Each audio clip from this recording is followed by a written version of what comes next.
Welcome to AHA Math and Science. In this video, we like to talk about indicator that I have been tracking that can be used to actually tell the status of the economy, and perhaps can be used as an indicator whether a recession is coming or not.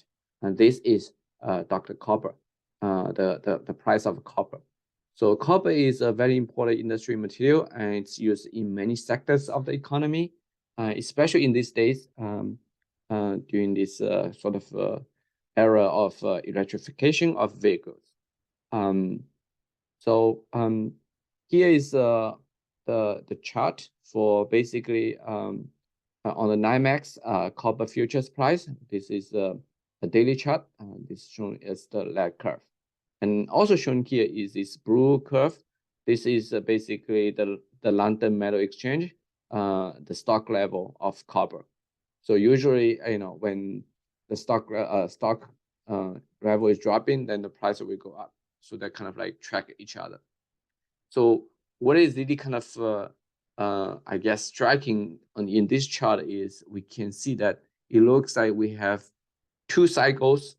Each cycle kind of ends with a recession. So this is the first cycle, ends with the 2008 recession.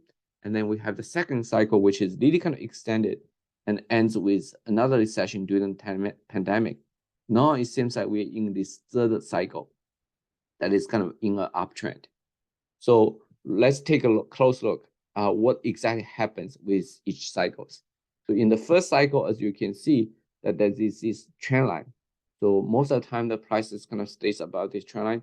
But in around like September 2008, you can clearly see the price kind of broke down below the trend line. And that happened really kind of during the height of the great financial crisis. This is somewhere in September of 2008. And as soon as the copper price kind of crashed, the stock market also followed suit. It also kind of dropped precipitously. So this is the first cycle. So it ended with a recession. Now, kind of like in early 2009, a new cycle started, and the copper price rebounded very sharply, but it had this slow drop. But it is not until actually somewhere in really during the pandemic, that's when actually it kind of dropped more or less below the trend line. It has a precipitous drop.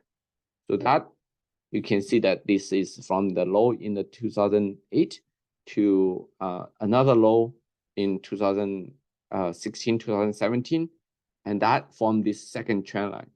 And then the copper price kind of dropped below this trend line right during the pandemic in around like March 2020.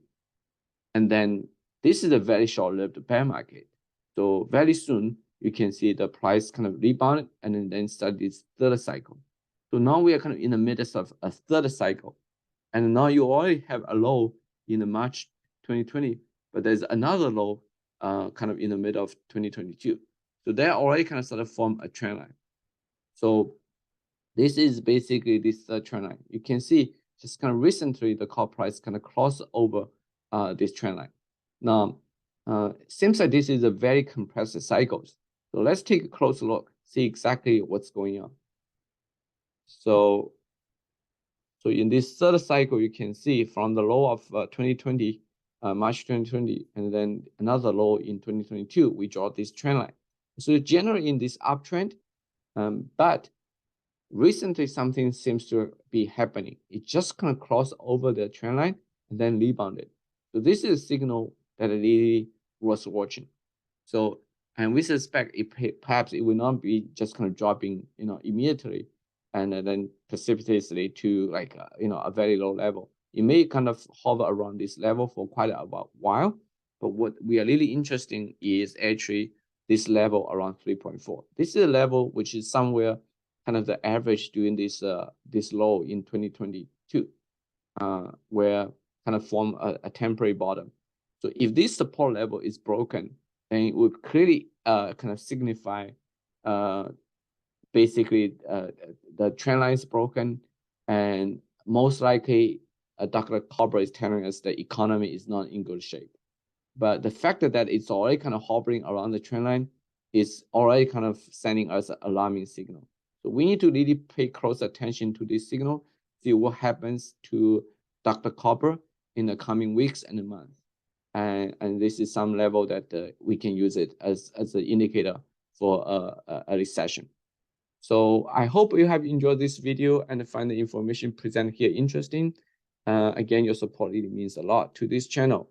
And so if you have not subscribed to this channel, please smash the subscribe button, and also make sure to click the like button.